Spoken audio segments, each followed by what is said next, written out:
Good evening, everybody. We're here tonight with Tim Mcgarry, Ed McLemore, and Chris Nelson. We're going to start off with Tim. Can you give us your little bit of background about yourself and your racing, please? Sure. Good evening, everybody. My name's Tim Mcgarry Jr. All my friends call me Timmy. I'm from Central Pennsylvania. I live just outside of State College right now. So if we have any college football fans, we're right outside of Nittany Lion country. I grew up about an hour west of here, a small town called Kerwinsville, and I've been a gearhead my whole life. I grew up riding and racing motocross. I'm an engineer. I work at a large corporation now. I'm the leader of continuous improvement and operational excellence. And yeah, I raced motocross up until 2009 and had some serious spine issues. And a good friend of mine says, with age comes a cage. So, I like it. And, I still have that addiction to adrenaline and want to go fast. And came into this with a car that was had a cert that we were out running, and it was kind of the natural progression for us to come to Pro 632 next. What made you want to come to 632? So first, it was really that was a natural progression for my car. As I said, I was out running the cert that we had, and I was going to build a new chassis, and I just couldn't bring myself to build an 850 or 750 chassis. It's not that many more bars and not that much more expense. And I was running stock block, big block Fords and pushing the limits of that. And if you're going to go aftermarket block with big block Ford, most of the blocks that were available at the time, the bore, you end up at a 598 anyways. So 632 it was. I really started looking around for things to race with a 632 combo. And of course, at the time, NMCA was running, and so was PDRA. So I still have my little cheat sheet here of what my combos were going to be for a single 036 at both PDRA and NMCA, or two 036 at both sanctioning bodies. So I built this to race both. But being up here in Central PA, I have other options though with this car. So I could throw a 33-10-5 on it and go race a really popular series called the Warriors Outlaw Series. And it runs at really good tracks here. Some of the same tracks that PDRA is going to race at. I'm only 5 hours from Milan, and they got a killer Pro 630. That's Outlaw 632 program there with really good car count. So that was really the progression for my car. But growing up racing motocross, I know how to navigate contingency, and PDRA has a good contingency program. The geography for me, it's an East Coast series. And really that ability to cross over to other things, have something else I can do with this car. And I go race Warriors a couple times, and I get an invite then to go race World Cup finals or FL2K. So I got lots of things that I can do with the car other than PDRA. Now, Tim, you speak of your car. Tell us a little bit about what your car is, because we haven't seen you out on the circuit yet. So give us a little inside information on what you run for a car. Yes, this is a 66 Mustang Coupe. It's a steel roof and quarters car. I built a 25-1 chassis. We had Bischoff build us a big block Ford using Ed's Assassin heads. All the best stuff that you can get to build a big block engine for this class. I'm an engineer, so I know exactly what the calculations are and what it takes to run those numbers. So that's why I do this stuff, because I love to figure it all out. And this car is all new except for the rockers, the A pillars, and the B pillars. There's not anything else on it that's used. So it's light. And it's light because we built a steel roof and quarters car the right way using shell parts. So I had a chopped roof on it before, and we were going to put that back to an OEM roof line. let's just get a Dynacorn shell roof. It wouldn't have any of the inner structure in there, and that would be light. Sail panel is the same way. Quarter panel is the same way. We used a pile of titanium. The whole interior is carbon. It's a nice car. Yeah, and that's a Excellent. stock wheelbase car, right? It is. So correct me if I'm wrong, Jason, he gets to take an advantage of a little bit of weight break with the OEM wheelbase and roof and quarters? Yes, he does. Yeah, it's called the stock body configuration weight brake. Yeah. So right now, my weight is 2515 is what I got to go in at. And we're going to be putting Awesome. lead in to get to there. Yeah. That should be competitive with what I'm hearing you guys are doing on the dyno. Should be. I figure out gearing combos and the trans in the rear. Should be a force to be reckoned with. So you mentioned that Bischoff did the engine, and obviously that's going to be a no-brainer. He's done several winning combinations just about in every series. Some of the other supporting parts, chassis-wise, is that something you built yourself, or do you have some help with that, or what are you running for transmission and the rest of your combination? Yeah, I've had a lot of help building the car. I have good friends. All my friends are small tire, pretty much radial racers, and I got two good friends in the business. The chassis was built in 2022. A friend of ours, Coker Chassis and Restoration, they built the chassis, got it into a roller. Another good friend of mine then took it and really started to finish out the roller, do the final welding, the chassis, do all the carbon work, mount fuel cell, all the things that need to get welded onto a rolling chassis. Then I had headers built at another good friend of mine, Eric Hendricks at Morning Glory Motorsports. He builds some badass headers. He does turbo kits and a bunch of chassis. He built the headers for us. Yeah, and then it was left for Bischoff to give us a power plant and bring it all together. I've done all the wiring myself. Car's wired for Fuel Tech FT700. I've wired a dozen or 15 cars on the side here in my shop as just a side gig. I've done a bunch of Holley stuff. This is my first Fuel Tech. Yeah, that's where we're at. We need to wrap. Speaking of the 700, do they have all that stuff available now? I knew there were some firmware issues early on that was delaying that. Is that all ready to go for you? Yeah, for a nitrous car, everything's ready. Okay, great. Turbo guys still need some help in their PNID loop tuning to make their boost work right with an FT700, but all the stuff I need is good to go. Excellent. How much you got left before you can make first round? What's that, Jason? How much stuff do you have left to do on a car before you can make first round? Well, I need to get the car wrapped. I mentioned earlier the front and rear windshields. Waiting on a set of rear wheels. And I got to get it dyno tested. And then the biggest part of logistically me making races is I got to work getting in a license somehow also. So testing and license at the same time. We figure those logistics out. We're not going to make the first race. We'll be close for second race. Okay. Great. Well, he can do a license at a PDRA license, right? Yeah. And you can get that during test day to make race day. You'll have everybody there to sign for you if you had to. Right. Push came to shove. Okay, Chris, you want to say something? No, I was just wanting to get a little similar input at Ed. We saw him out there, with the insulin camp over, some years back. Jeff campaigned the car here and there, and then Ed came out last year and ran at a few of events with us himself driving. And Ed, what are your plans for this year? And give us a little insight on your combination, and then maybe we'll lead into the cylinder head package that Tim already referenced. Well, mine's 631 inches. And there's a lot of differences between mine and Tim's combination. I have a bigger bore and a shorter stroke. I'm going to try to run at least 6 of the 7 races. If I get a little bit more, depending on how the first 2 races go, I may make Maryland. It's up in the air, but I'm going to try and run all of them.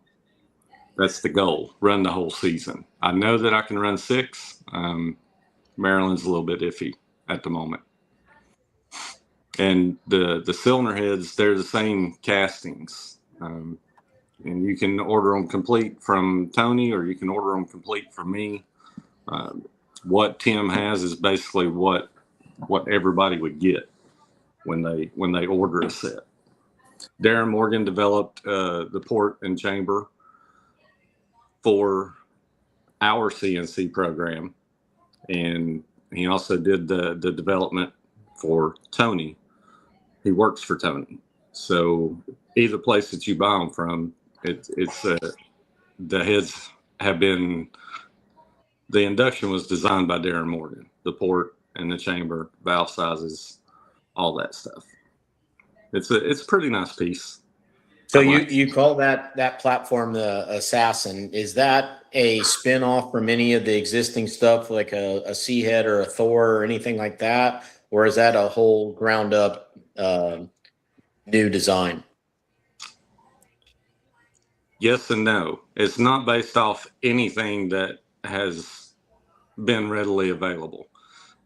In a long time ago, another guy that runs up in Milan, Darren Mag, he had a 5-inch bore space motor, and it's basically based off that cylinder head, because at the time it was unreal. Now there's a couple of other cylinder heads that are close to IDT 1500, J. Cornell. That thing, it was a water sprinkler, and good head, bad spark plug location. And there's another head called the RCV1. It's basically an identical copy, a better casting. And the spark plug location is really not ideal for nitrous use. And it had some other issues getting the oil out of the head. So Ken Kershaw, I had a set of these. He flat out told me, that's a Hemi, you're never going to be able to run it. So that's what led me down the path of doing my own cylinder head. And it doesn't, the port height isn't as high. It doesn't have as much rotation in it. It has a much better spark plug location, and it is a true wedge. There's no ifs, ands, or buts about it, to get away from the no Hemi and nitrous rule. Understood. So clean sheet, yes, based off of some other stuff in the past. Sure. Now this cylinder head, from what I understand, is a symmetrical head based off of the Ford design, but you also have an offering for the GM head bolt pattern that's also a symmetrical head on a 4840 bore spacing. Is that correct? That is correct. Charlie Buck asked me to do it for him, and then he retired. And I've since, I think they're pretty much only going to be available through Tony. It's a nice piece, because we didn't do any development, and it's been 410 at 180 and X275.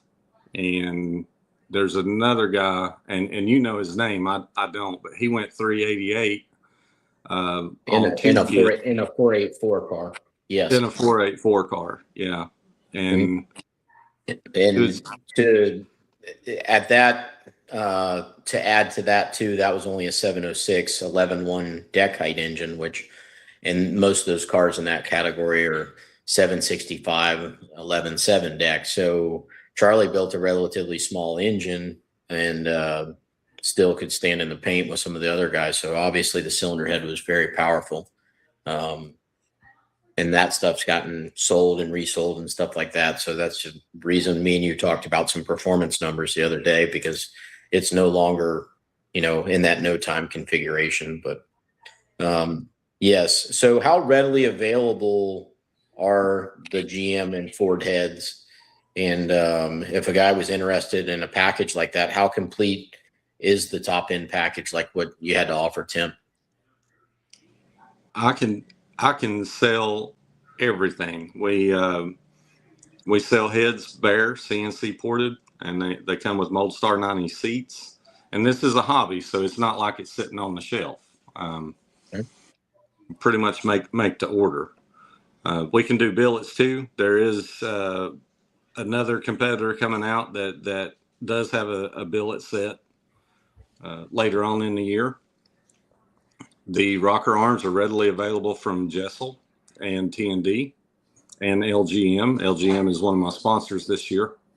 Camshafts, I finally got a camshaft deal squared away to where there are cores on the shelf. So if they finish grind them when I give them the specs.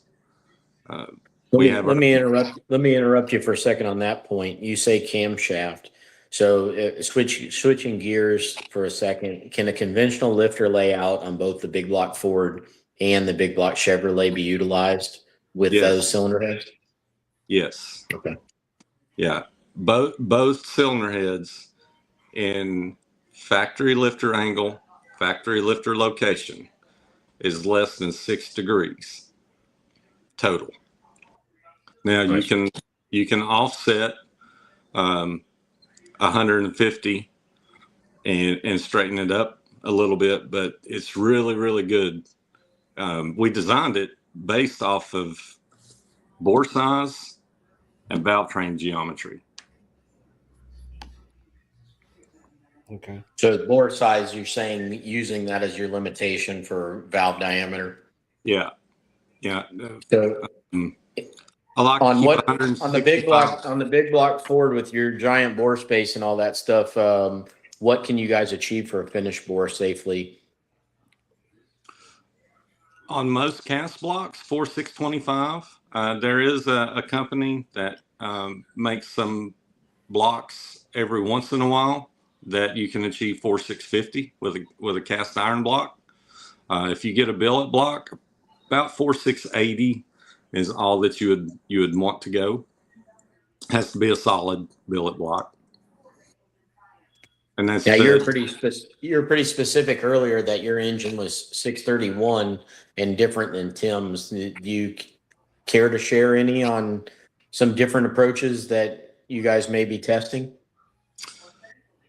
Tim's setup is what I originally set out to accomplish. 4.625 bore, 4.750 stroke. Mine is less stroke, bigger bore, and we scaled the bore and the port up. So we went up in valve sizes, both intake and exhaust. I like to have around 165 thousandths radial wall clearance to the bore. So that's the two biggest differences between our combinations. So would you say that you were chasing more NA power per se Yes. with your combination? I was definitely chasing more NA power with mine.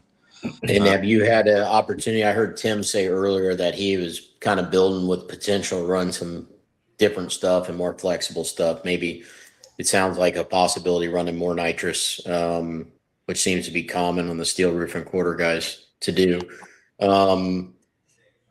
How do you feel like that nets out when you're chasing big NA power and then spray it with the 36 jet versus something that's, quote unquote, more of a nitrous built engine, and then spray it with that same 36 jet? You feel like there's some sort of, level playing field there, or how does that working out if you can share? I think combinations like Tim's and most GMs, your ability to run more timing with the nitrous offsets the naturally aspirated horsepower, if that makes sense. When you hit the button, you lose RPM at peak. It moves down. Your torque curve moves down. And, there's some guys that are running out the back door 6 to 8 degrees more timing than I've got. I can't run a whole lot out the back door. I can't run a whole lot of timing down the track at all. Tim will be able to run more because of his combination. And when we go ahead. It's interesting that's your perspective on it too, because I've tested a lot of this stuff in the past, and it seems like our are in number, whether we're on the engine dyno or hub dyno or even the racetrack. It seems like, if we can find something on the dyno and then we net about the same thing to the tire with the nitrous turned on, no matter what we do.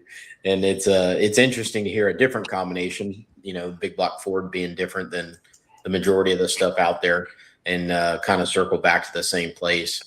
And I understand you've done some testing on the engine dyno, both normally aspirated and with the nitrous turned on. And is that kind of some feedback that you've seen, from what you're saying? You got to hold some timing back out of the normally aspirated oriented engine, and then, can time up the nitrous motor, let's say, and kind of end up at the same place? Yes. Many moons ago, the GM combination, when I was first getting into it, that's when we done the dyno. Okay. The GM made 100 more on the nitrous than the Ford combination did. That's a fact. How did they compare normally aspirated? I had more horsepower naturally aspirated than the GM. Not by much. This was with a C-headed combo. It was less than 20. But when you turn the button on and there's 100 horsepower difference between the two, you're going to see that on the track. Would you attribute that just to the combustion chamber design? I would contribute that to the combustion chamber design, because the GMs generally have a bigger chamber, deeper chamber. That's why I done the GM head in 16 degree. You can put all the nitrous that you wanted to it. Sure. And they have been pretty nitrous friendly, from the stuff I've been associated with. That's been a really friendly combination. What valve angle do you run on your cylinder head for the big block Ford? It's 10x2 on the intake and 3x4 on the exhaust. Wow. Pretty flat. Nice. Yeah. Yeah. When I done the head, I wanted it to kind of not be specific to naturally aspirated or nitrous. So there's a lot of things inside the head, and I think you've seen the GM head and how much water it had in it. The water core is huge in these heads. There's no aftermarket casting that I know of that holds as much water as the GM and the Fords that we do. Yeah, that's huge too, for these things holding a valve job, and just, being able to run some timing in them like you speak of, being able to, cool the backside of the chamber. And, that's one of the first things that has to happen, or nothing else is positive is going to happen after that. Now, have you run or had the opportunity to test anything on, multiple systems or even larger formats outside of what we do at PDRA for maybe, say, a Top Sportsman guy or something of that nature? Not yet. If you go, I would hurt mine if I went to a bigger jet. Tim's is set up to run more than one kit, and Jim Plimpton is getting ready to get his X275 car done, and it has an Assassin 640 in it, I believe, 638, and he made pretty good power, and it's set up for all that you can give it. Okay. Now, just for some of the guys that maybe not follow the big block Ford stuff, you guys, and I kind of made a joke about it earlier, are on a 4900 bore space, and a standard big block Ford is at 10.3 deck based off of like a 460 design.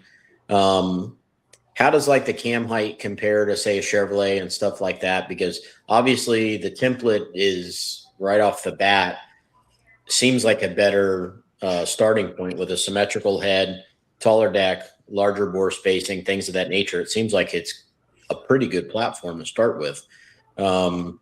Is that what made you choose that, or are you guys just both diehard Ford guys? Tim, you can answer that one first. Yeah, I've been a Ford guy since I was a little kid, Chris. I grew up in a small town. It's what you were born into, what my dad had and what my uncle had. I was a Ford guy from a little kid. Mm-hmm. Absolutely the same. My dad and my uncle, we have a 71 Mustang that we bracket race. My grandmother bought the car. It's still in her name. And my dad used to take me to, back when NHRA Pro Stock was in its heyday, Warren Johnson and Bob Glidden. You know, when I was a kid, we would go watch them, and of course Glidden was my idol. So definitely a diehard Ford guy. The cam height is higher than a Chevrolet. How much higher than a standard Chevy? I can't answer that. I don't know. Okay. I was just wondering in the current configuration, just how they compare. That's one aspect of it I'm not sure of either on the cam to crank center line, of what they are from an OEM. But you guys run a standard cam height, I take it? Yes. Okay. Yeah.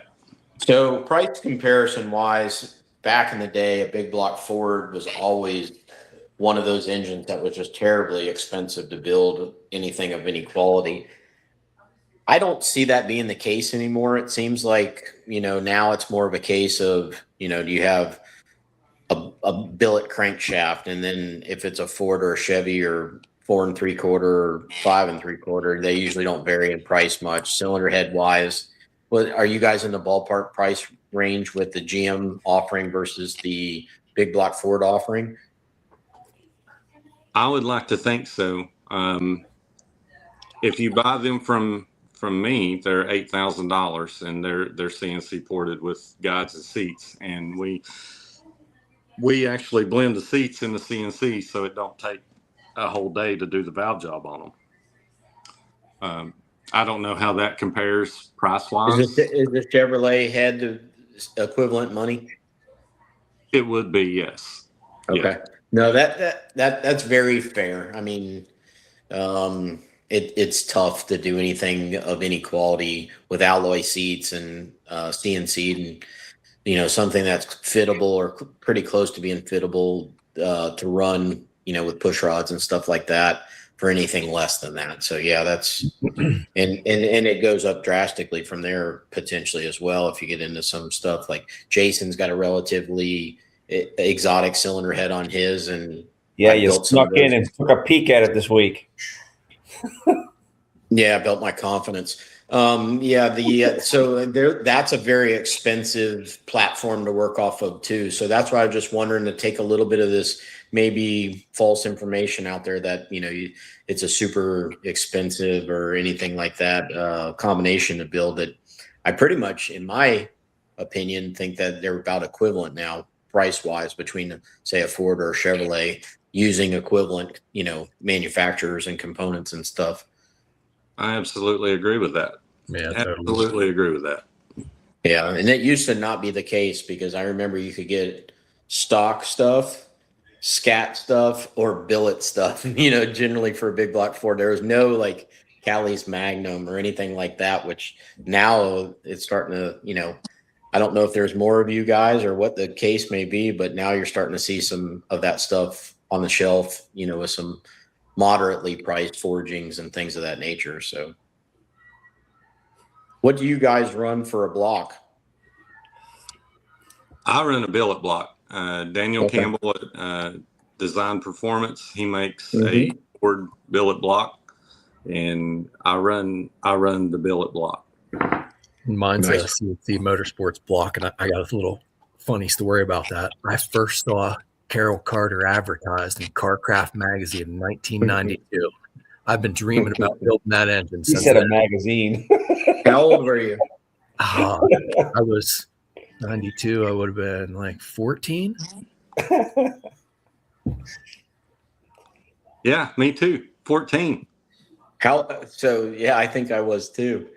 Yeah, that's about it. I was born in 78. So yeah, I remember all those iconic things, hurrying up to get the National Dragster to see what was for sale in the back of it and all that kind of stuff, and now like I didn't look at anything except for the for sale ads in National Dragster. Yeah, you go straight to the back and see what was what. And that was like our only form of communication. You learned who won, things that you weren't at, and what was for sale. Now I don't even know if they have a National Dragster. It doesn't exist. So, right. Yeah, that's funny. Carol Carter, now I think Chris is running the business. That was always the one of the icons in your big block Ford world. Yeah, That's pretty interesting. it was crazy for me to show up at that shop and see the sign on the wall and go in and see Chris. I'm like, I'm kind of starstruck, man. And I had to tell him that story. He was like, 92, that was the first year we did a magazine advertisement. Yeah. And that was a big deal back then. Yep. Back in, it would have been about 2008, I did a 632 Thor-headed engine for Pete Reichert that we ran in Nostalgia Pro Street at NMCA in his black 65 Fairlane. And I had fun with that project. It was very powerful. At that time, the cars were just starting to progress and morph into what that class became. But back then, that car was all steel and all real. And man, it was a missile at the time for what it was in the quarter mile. And we had a good time racing that. So I've had limited big block Ford exposure, but every time I got exposed to it, I realized the power potential for it. So Ed, what are we going to negotiate for a penalty here with all of your big bore space and big bores and all this stuff? Here we go. You just talked yourself into a lead trophy, I think. I'm pretty impressed by what I hear. I don't even know if we can compete. Well, you guys hear that, but say that, but the reality is we all choose our combinations that we run. And the rules are very simple. It's a cubic inch limit. It's not a bore space limit. Mm-hmm. So I don't agree with the bore space rules. And the main reason that I don't agree with the bore space rules is because of the dyno experience that I had, GM versus Ford. So. Well, to be perfectly honest with you, not to crack jokes, but I think that the bore space rule is, and to keep it OEM, is to maintain some semblance of budget with these builds. So we don't have a bunch of GM guys building 5-inch motors and, real exotic stuff. And then it becomes a haves or haves nots kind of class. So I think just maintaining an OEM bore space is a good idea in that regard, just trying to maintain, as much car count as possible and not getting this stuff too exotic.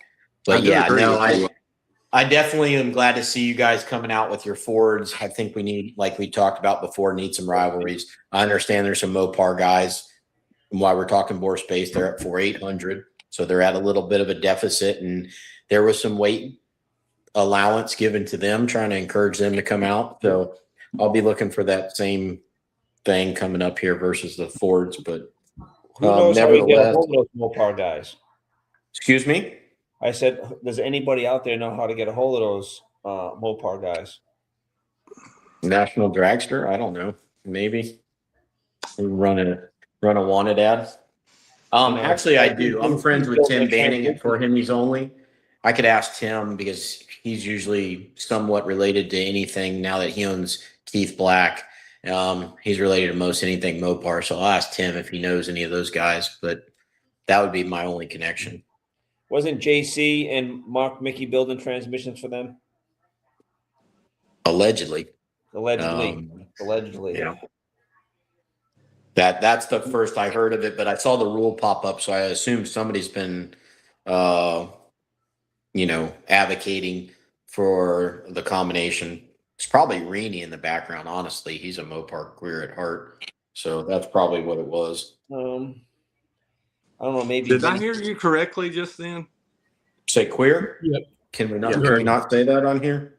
Oh, I mean, we need a rivalry. Why not? Yeah. No, actually, ironically enough, I'm working on a Hemi for Reenie right now, but for a street car, not for 632. But nevertheless, yeah, Mopar guys. It looks like they got a 25-pound deduct for this year? Yes. So you guys, you coming into the class, Tim, what is your take on the rule package? Are you pretty excited about it? Would you like to see some tweaks or? No, I'm really excited about the weight off. I said earlier, I was building a car to run 2 kits. So I'm fine with a little weight off. I'm fine with a little more nitrous. I'm into the rules. I always have been as a motocross racer. I knew what the rules were. I knew where we had leeway. I knew what the advantages were and the disadvantages. So I know the rules front to back. And I'm down with this year's rules, and I've been fine with it for the 4 years I've been following it. So yeah, you're probably like me then. You read the rule book to see what they left out, not to what they told you that you can do.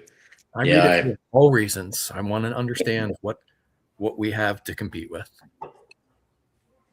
Yeah, we used to run a class called Easy Street 20 plus years ago now, and you had to run a cast iron head, and we used to run an aluminum block with cast iron heads and things like that, and really just gave them fits for years over at NMCA with reading with what the rule book for what they left out. And PDRA's got it, I think, pretty darn close right now, in my opinion, and as few rules as possible, which is a good thing for them to not have to police, and it makes it pretty welcoming to a lot of combinations, much like yours that maybe was going in a different direction and then, called an audible and came this way.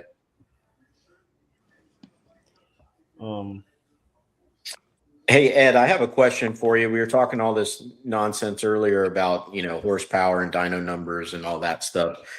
Do you care to share with us some of your testing or on-track performance and, where you or any of the stuff that you've been associated with is run in the PDRA format?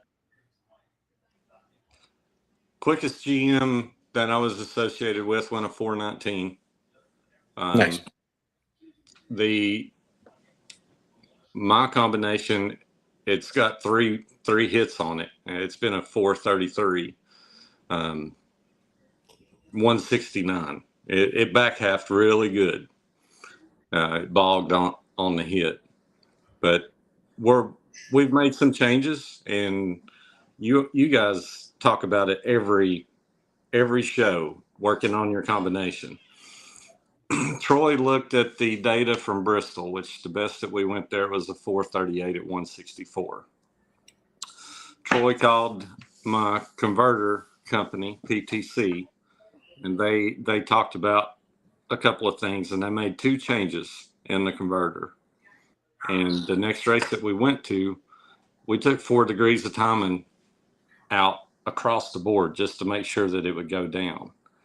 And it went a 433 at 169. It picked up 5 miles an hour and almost 700s, taking timing out of it. So I think if we would have made a decent run, it would have been mid to low 20s on that run. And that's just from 2 components in a converter change. So there's a lot of people that can run. You just have to look and be able to decipher your data to get better. And you guys talked about. Yeah, I say it all the time that people call wanting to update engines or anything like that. And of course, it's my business, so I'm up for it. But I just always feel like there's so much in the cars, bumper to bumper. It's not all under the hood. It's not all in the transmission tunnel. It's just everything. There's no more tents in these cars. You just got to find 200s in 5 places, and that's it. I mean, that's kind of, in my opinion, that's the way this class has gotten. That's what's so intriguing about it for me. It's not just buying horsepower, which you can't do it without it, but it's not the only piece to the puzzle either. No, that's why Mr. O'Brien comes out and is fast every race. Well, it's hard to outrun effort, and 100%. I attribute their success to effort. He's put together a good team. He's shown up and won championships with 3 engine combinations from 3 different manufacturers. But there's a lot of continuity in his program. Same driver, same crew. You see it year after year, and they just make a good effort. So I get these names that get brought up in these rule conversations all the time, and I just tell people that effort is worth a couple hundreds, if not more. Like, you can't make a rule against somebody that just makes a max effort, and has worked and worked and worked in the same category year after year after year. I mean, like, you just can't rule against that. I always feel like some of these privateer teams that are new to the thing, if they can come out there and run within a handful of numbers of some of the guys that have been at it a long time, that's a victory, period. You know what I mean? It just takes runs and that's it. It just takes a lot of runs.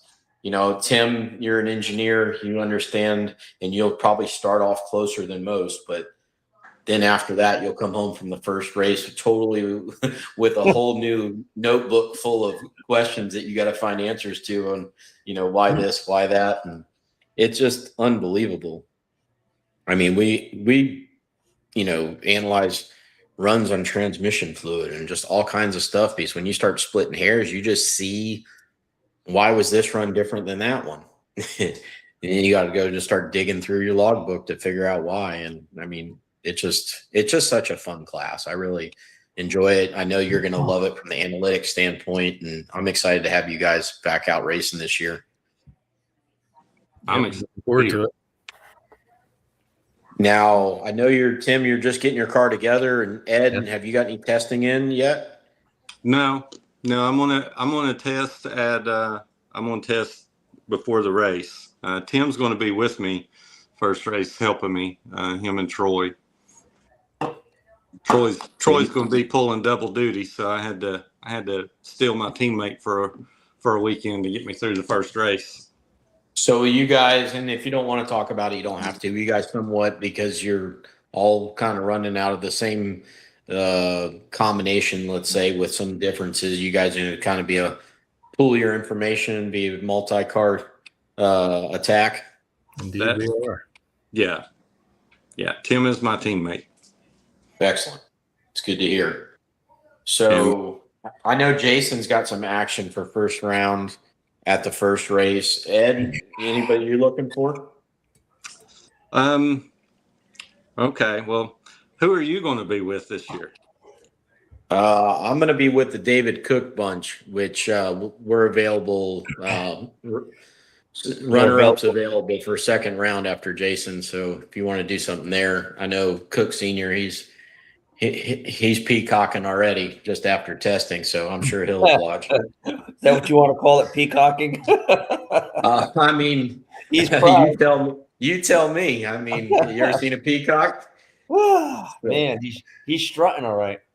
Well, confidence is contagious, though. I mean, honestly, I just, you know, freshened stuff up, getting ready for the year, because we made, you know, 30 runs since January. So, I mean, he's put in the time, put in the work, you know, made the effort to drive from North Carolina to Florida and, you know, break in a new driver. So, yeah, I mean, I think there's a lot of guys posturing right now, getting ready for the season. I mean, the bottom of my screen says it's 23 days away. So, you know, it's now or never, because, you know, let's face it, you got to have time to recover. If you have a blunder or something, we'll allow out testing before the season starts. So, yeah, like messing your front end up.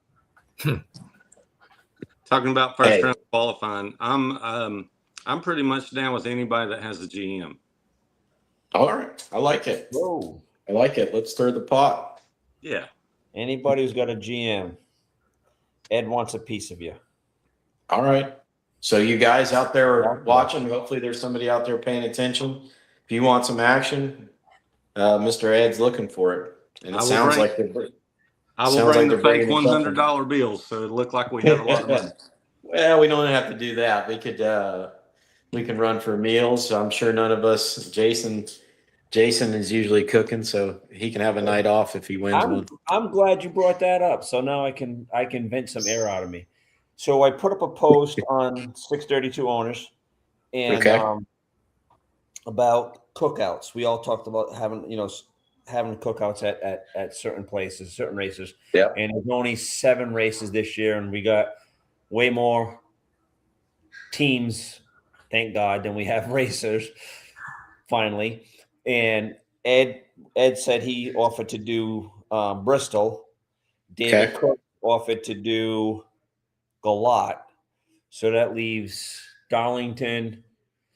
I think Billy Gibson offered to do. I got to write it down. I think Billy Gibson offered to do Maryland. So that leaves us the other Galat, the 2 Virginias, Darlington, and what am I missing, guys? Maryland? No, Billy Gibson. Gibson. So All right, so let's just put it out there like this. Basically- Hopefully this gets shared and moved. We need some guys to step up and do this so we can build some camaraderie in the class, have a good time, fellowship a little bit, talk some trash, and just make this a fun season. We need to make it attractive and fun, like Jason's saying, and let's cook out Friday night and have a good old time. Yeah, it'll be like a donation dinner, so it's so you're not responsible on the hook trying to feed 50, 60 people. Just drop a couple of bucks in a canteen there and move on. The idea came up from it was I forgot who I forgot how it started, but we were just talking about it. It might have been me and David, or it was me and Ed. Me and Ed started talking about it last year, doing a cookout thing, and who's the other guy there? Top sportsman guy from Georgia. Bruce Thrift. Yeah, Bruce's brother used to come with the big fire pit, right? And and it was a donation meal, and I mean, they got sidetracked because David asked if PDRA has a class sponsor yet. No, David, we have not, and we know that some. Let us know if you got any ideas, Mr. Swallow. And there's some people that are probably willing to split a sponsorship. David, if you know anybody that's interested, Mr. Swallow. I was going to bring that up during this also. Like what, 5 years, 4 years he sponsored us? Yeah, David's one of the guys that's been a huge proponent of 632 and has kind of helped us elevate the performance of it with the offerings he's brought to the table and his support of the category. So I miss the Shameless Bunch out there. They're great fun to race with, and we had some rivalries and things like that, but it was all with great respect. So yeah, we miss them out there at the races. So yeah, Bruce's brother used to bring a cooker and cook for the whole pit. Whoever wanted to eat could go eat. So, and it was a good time over there. Fast forward, me and Ed got into it, conversation, and something that we want to do. Obviously, David Cook's all about it. Like David said, I'll do both Galats because I guess he's not far from Galat. So if him to haul anything extra, I would gladly do Darlington, but I'm short a cook and a crew member because she's going to a wine tasting in California. So it's just me and it's just me and the guys, and I got this year we're bringing Mike Fouch is coming on board with us this year to help out. So we got him. What will Mike be doing for you? Mike will be my Motec tuner. Awesome. There's not that many tuners out there that do Motec. And Brandon is he's just swamped with stuff with Halsey and the small tire guy there. So it's just hard to get him to come on and help out. He does. If I'm jammed up, I can get him. You know what I mean? I got to send the old 911 text and he'll get to me. But Mike's background is Mike used to own Quest racing engines in Worcester, Massachusetts, and then he came to work at the boat shop manufacturer I was leaving and he was coming in, and they were going to start building in-house motors there. And Jim Schultz, the guy that owns Factory Billet, it's a 51-foot boat, canopy pleasure boat. He had just pulled all his stuff out, and he ended up hiring a bunch of employees from Outer Limits, moved them to Chicago, and Mike was one of them. And he built Mike Foucher a facility out there to build motors that's phenomenal. The dyno room was designed by an F1 team along with a NASCAR. There was a NASCAR team involved in it. Superflow was there. There was a bunch of them. Jim has very, very deep pockets, and once he gets focused on something, that's his attention. That's where he goes to with it. So Mike started building motors out of there, and then Jim just pays Mike to build and rebuild the motors for the boat. So he's got 2 motors to build all year, and for one purpose. The boat goes to Lotto in August for a shootout, and it's right now it's a twin turbo, big block Chevy, twin turbo. Everything's made in house. It's got 3D printed Inconel stainless steel and stainless steel exhaust, water jacket exhaust, 3D printed. That is just phenomenal. And that whole boat is controlled by Motec. So that was why it was an easy choice. He's a back home guy for me. So I don't have to worry about my thick skin and a fragile guy. So, we mesh pretty good together. Matt's easy going with everybody, so that'll work there. And then we got, obviously, Eric comes from Procom with Wayne. So that'll be we just added him to the team this year. Hopefully to find Ed, stuff. It sounds like we can have a north-south rivalry based on Jason and his team. So there's another one that we could get going. Yeah. Well, listen, no, it's not a north-south thing because Matt's from down here. Right. And Eric's from South Carolina. So I'm like a half breed, so to speak. It's like some of the Yankees got traded to the damn Braves. I'm not white. I'm not white. I'm the gray team. Easy. What you say next? And I thought I was going to slip up and say something bad. No kidding. So let's talk about the class as a whole. I think we're going to have more cars this year come out than we have ever had. Well, yes, I mean, potentially, yeah. Every year, Ed, we go through this and like we get all excited, and we got all these people are going to come and prior to the show, we didn't have any interaction with them, but we've had so much interaction with you, Tim, Tyler Berry, who else? I mean, to name a few, that are coming. So it does show that. See that shit? Brian's talking nice What's about that? you. He must need What's stuff it done. Brian must need stuff done. What did he say? I can't read it. He said Chris is the only person I met that's actually from Florida. It feels that way for sure. Yeah, and I'm probably yeah. That's a fact. But I lost track of what we were talking about. So, what were we talking about? New cars coming and how you're going to leave me money to make it to the second race. Now with the show, we actually have people, coming on, participating in the background, whether it's messaging and stuff like that, yada yada yada. It seems more promising this year than I think a full field is would make me satisfied, but I really like to see 20 cars and have a bump spot and stuff like that. I think it adds a lot of credibility to the class to come out and have to qualify rather than just kind of being all run field with some buy runs first round. Yep.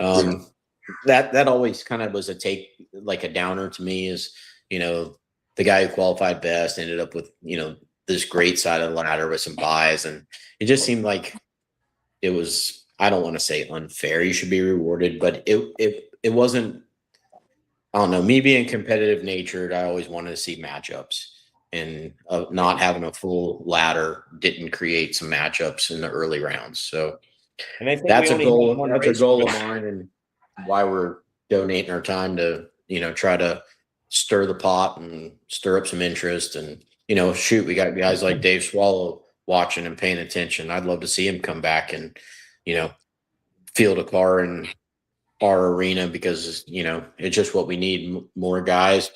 Competition creates, progress. And I just think it's good for everybody. And Chris, I think out of all the years, I think we only had one person go home because they didn't qualify, and it was Hank Hughes.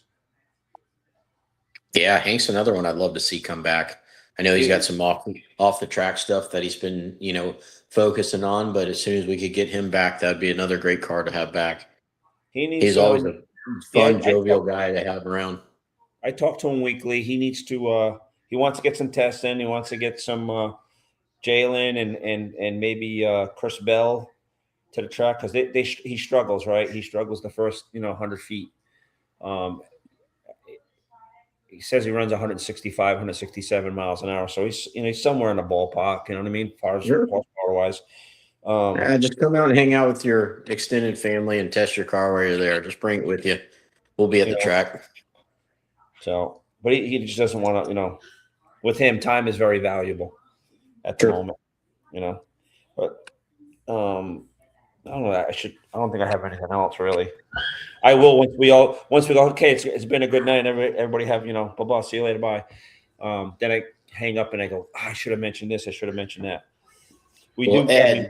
Ed, I'll be your Huckleberry second round. Just come find me. Okay, deal. Yeah. What are we putting on it? No, I like to eat, and you used to. You lost a bunch of weight. I don't know if it's racing related or not, but maybe it's just a steak dinner. All right, I'll bring. I know you need car money, so we won't beat you up on that. So maybe we'll just eat over in your camp. Okay, well I'll bring a grill, and you just give me a head count of how many's with you. And that's one thing we do need for those dinners. We kind of need a head count. I kind of figured 5 team members. Yeah, 5 per camp would be a good round number. I think that would be around. I mean, if you got just in 10 cars, that's 50 people. Yeah, hopefully if we had 15 cars, maybe 75 or something like that. So kind of keep that. That's where I was at with the far as a head count. Maybe Cook can talk Bryant Mariner into cooking. That's his buddy over there in the Carolinas, and he can throw down on some Southern Creole cooking for sure. The event at Bristol, I'm not cooking. I'm actually bringing in Ridgewood barbecue for everybody. So I definitely need a head count on that. What would be a good idea is if some guys could regionally get with some people, like he just said, to barbecue and maybe trade some advertising sponsor for some food as a sponsorship, kind of deal and make this easy on everybody.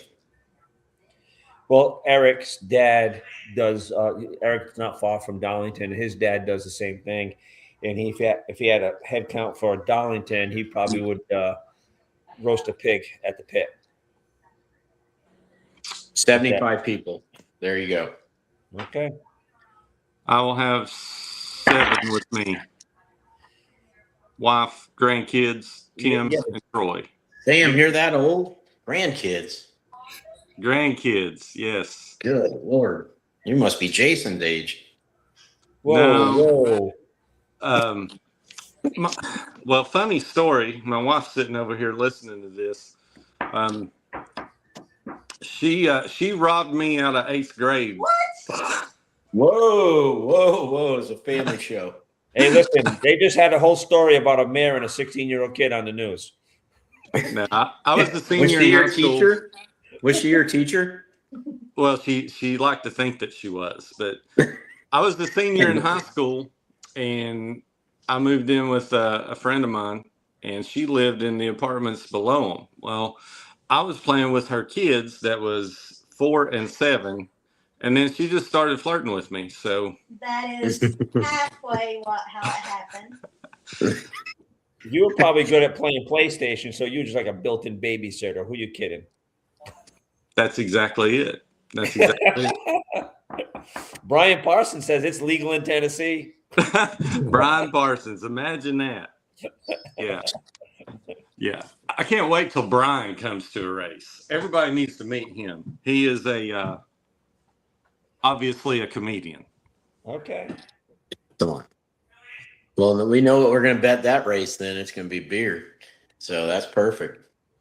We'll get Brian on point. So everybody pretty much going to wrap it up by now? We're good? Yep, Mr. Tim, it was nice to meet you. I'm glad you got introduced to the group. Ed, good to have you back. And looking forward to having an exciting season. Thanks for some technical input and then opening the eyes. I got to call Tech in the morning to talk about these rules, and we'll see you at the races. I actually like the rules this year. I bet you do. I do.